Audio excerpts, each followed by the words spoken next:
What is good, Cardano fam, Ada gang? We have lots of exciting updates to unpack today and some unexpected analytics with Cardano crushing Solana, 1-2 Mayweather, that and more. So hit that subscribe, hit that like. Celebrating 10 years of Ethereum, the co-founders came together in Switzerland and Charles Hoskinson accepted an amazing award and had a fantastic speech. Cardano founder and Ethereum co-founder Charles Hoskinson says Vitalik's presentation, you can see the incredible progress Ethereum has made. Ethereum will be here in 2030, 2040, and 2050.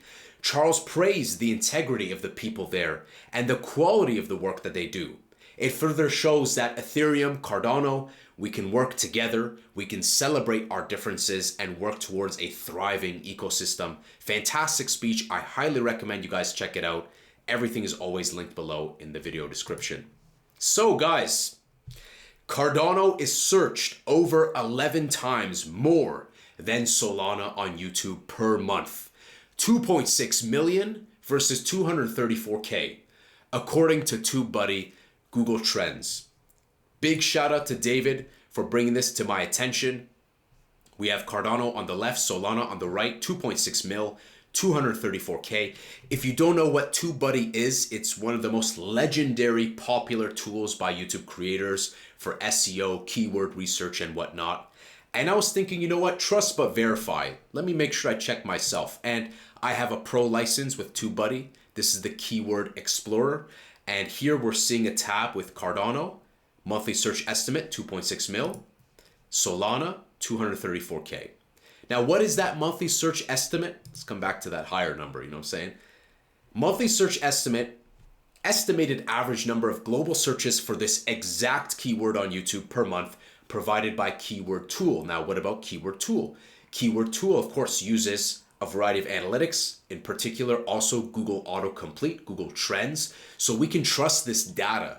Keyword Explorer, TubeBuddy, we can trust this data. It's not a matter of opinion. So I'm curious what the Solana bros are gonna say next. Maybe they're gonna say something like, nobody uses Google, nobody uses YouTube.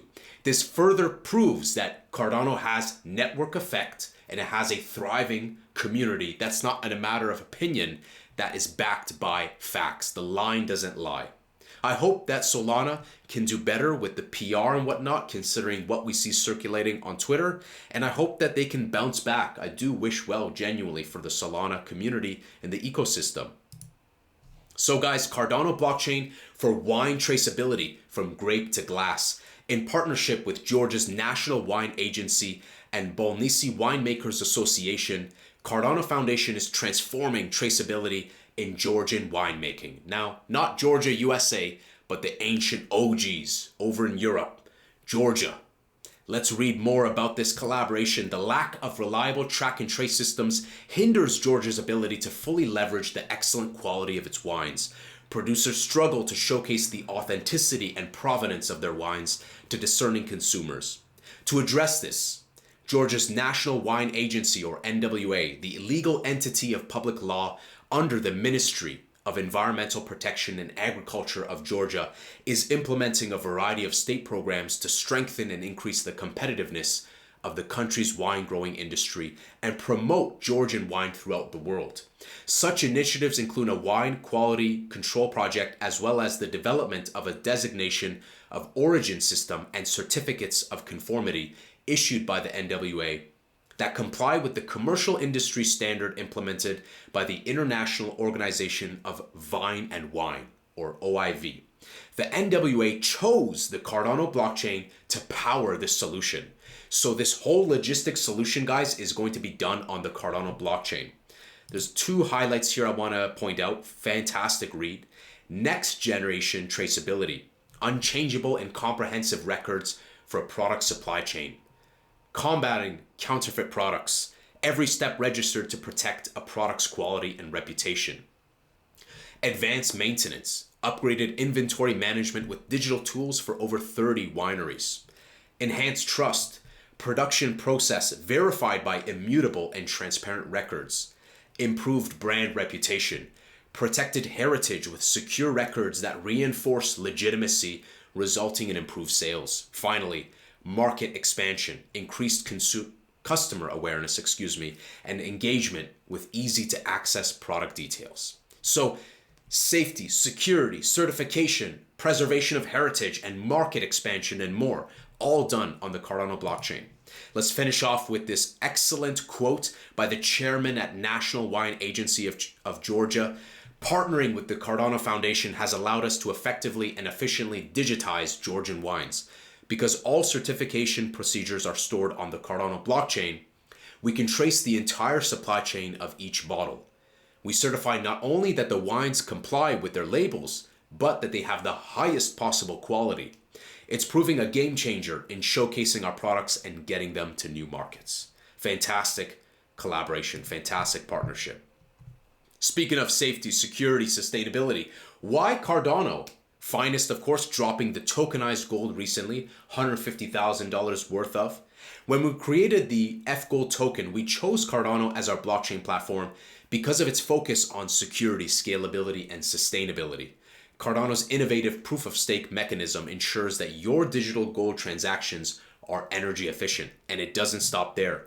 Beginning tomorrow, October 3rd, US customers will be able to purchase gold tokens from FI Finest Investments. We are ensuring full compliance with US regulations, including SEC, FinCEN, OFAC, and relevant state laws. Physical pickup option, US customers can opt to pick up their gold in Germany or soon have it delivered via our upcoming US retail partner. Fantastic. So they've been leading with compliance for RWAs and of course had these sold out granite, and soon they're going to have US retail partners shipping right to your door. Fantastic.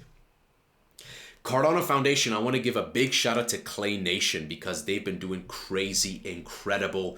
Words cannot describe the animations that they've been putting together. I'm not going to spoil it. You guys can check it out for yourself. And they're honored to onboard Clay Nation as a community partner for the Cardano Summit. They'll bring the event to life with stunning animations like this one, exclusive pin packs, and a creator booth showcasing live content creation. All I'll say is I've not seen something like this in decades. And so clearly there are phenomenal artists in the Cardano ecosystem. Dedium, of course, I call him the Render Jr. And we saw that recent 1 million ADA announcement investment into Dedium. Things are moving forward with CMC. We've officially cleared everything with CoinMarketCap, and our account is now verified to launch marketing campaigns. We're in talks with their marketing team to set up a campaign featuring quests to promote both Dedium and Cardano. Fantastic. I think CoinMarketCap, simple but very necessary for the visibility of projects, and hopefully we see more when it comes to CNTs. Where is your meme coin? HTX, of course, had a Spaces earlier today, I believe, with Frederick, the Cardano Foundation CEO. And notably, I see Sneck here on the right. I also see the good pig, the good Sneck and the good pig. And I think, guys, we're going to be seeing a bunch of these big exchanges start listing a ton of CNTs. I think we're going to be surprised, guys. Time will tell. Let's go into bridges. Ethereum bridge private test group is going well, says Rosen. 12 hours of live bridging with test tokens between Ergo, Cardano, and Ethereum. Watch this space. So I'm really excited to see more capital and more moving of money, more movement, because money's got to move.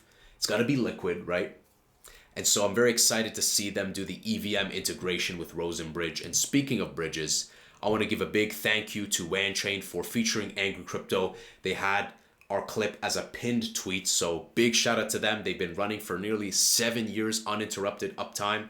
So fantastic to be featured by WanChain. What an honor. Thank you, guys.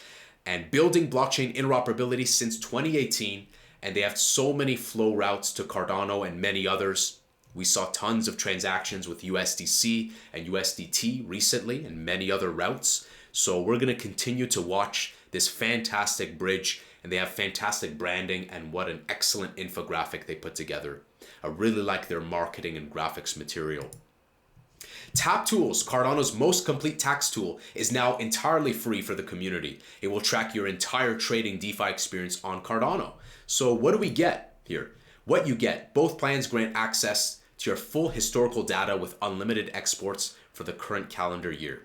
We're just going to focus on the headlines here. Individual traders exports, staking rewards, individual token and NFT trades, capital gains report, lending borrowing activity, airdrop income sheet, interesting, business NFT exports, everything in the individual plan along with wallet income report.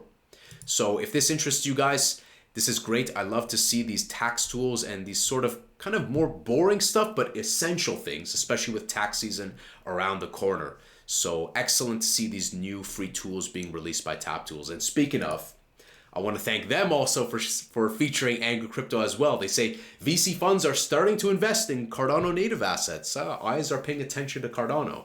And of course, this is a throwback to yesterday's tweet where Cardano Capital Fund Stellar TX Capital revealed its first investment with 1 mil ADA into Ethereum. I saw some backlash with people saying like, oh, who is Stellar TX Capital? No website. Who are they?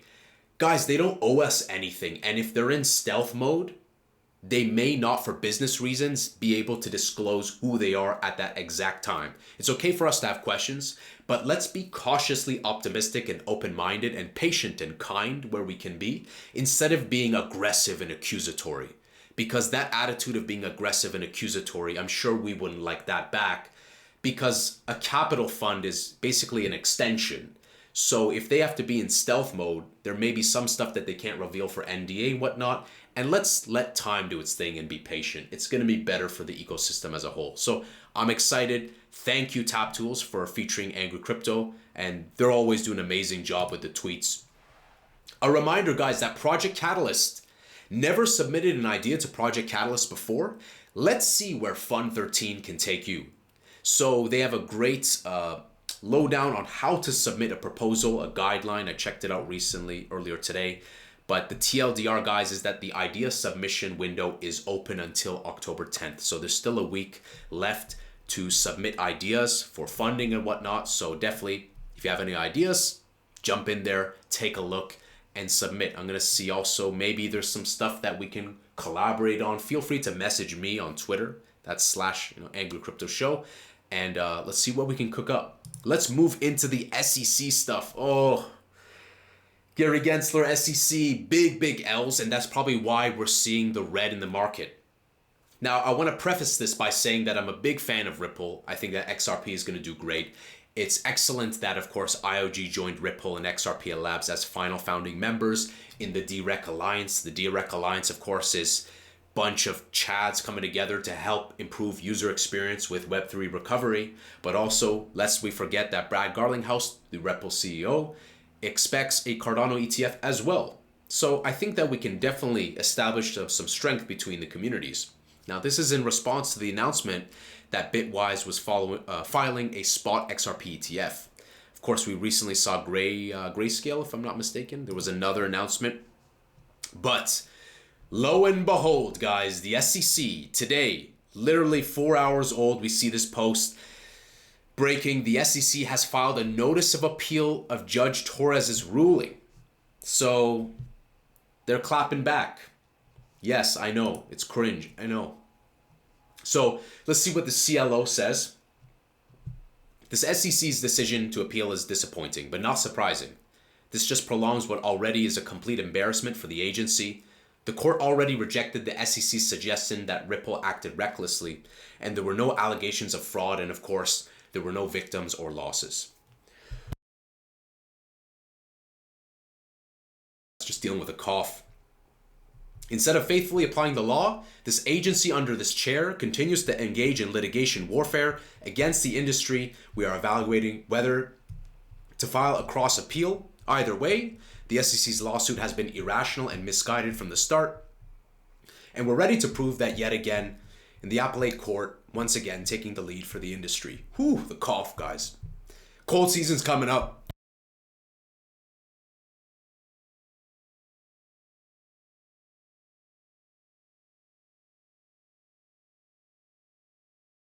Saving your ears from that one. Coincidence that the SEC's enforcement director announced his resignation about an hour before this? I think not. Can we make it through Brad? Is it a side, guys? The cough's killing me right now. It's crazy. So give me a moment. Let's take a look at the price as we think about it. And hit that subscribe, hit that like. Let me know if you guys are dealing with any sort of any of the cough going into the cold months. You know what I'm saying? It is what it is. It is what it is. Good timing with the SEC. You know what I'm saying?